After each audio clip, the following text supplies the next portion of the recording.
ফিরিয়ে আনা, কেননা হুগলি নদীতে পলি জমার কারণে কলকাতা বন্দরে জাহাজ ফেরাতে বেগ পেতে হতো। যদিও তৎকালীন বিভিন্ন সমীক্ষায় বিশেষজ্ঞরা গঙ্গা পদ্মার মতো বিশাল নদীর গতি না আটকানোর পরামর্শ দেন, বলেন এতে নদীর উজান এবং ভাটি উভয় অঞ্চলে প্রাকৃতিক ভারসাম্য নষ্ট হতে পারে। তা সত্ত্বেও থামানো যায়নি ভারত সরকারকে। বাঁধের বাধায় বাংলাদেশ ও ভারতের পশ্চিমবঙ্গ আর বিহার রাজ্যে নেমে আসে ব্যাপক পরিবেশ বিপর্যয়। এমন পরিস্থিতিতে স্বাধীনতার পর গঙ্গার পানি বন্টন নিয়ে ভারতের সাথে আলোচনা শুরু করে বাংলাদেশ সরকার।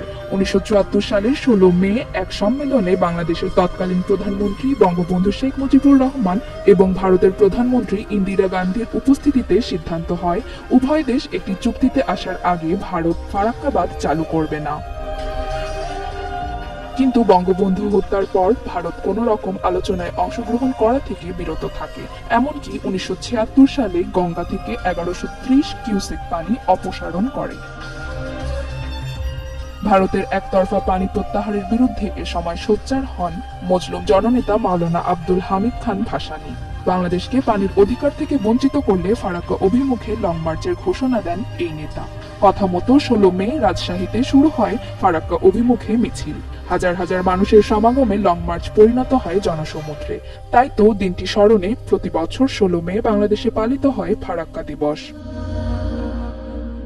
বাংলাদেশের সাথে চুক্তিতে আসতে বাধ্য হয় ভারত সরকার। 1977 থেকে 1985 সালের মধ্যে 2 দফা চুক্তি হয়, তবে সেই চাপ বেশি দিন গায়ে মাখায়নি ভারত।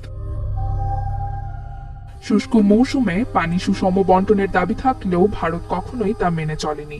বরং 1989 সালে ভারত একতরফাভাবে গঙ্গার পানি টেনে নিলে বাংলাদেশের নদীগুলোতে চরম পানি সংকট দেখা যায়। প্রতি বছর নিজেদের সুবিধা মতো বাঁধের সুইচ খোলে ভারত। শুষ্ক মৌসুমে তারা পানি টেনে নেয় নিজেদের দিকে, আর বর্ষায় বিপুল পরিমাণে পানি প্রবাহ বাংলাদেশের দিকে ছেড়ে দেয়।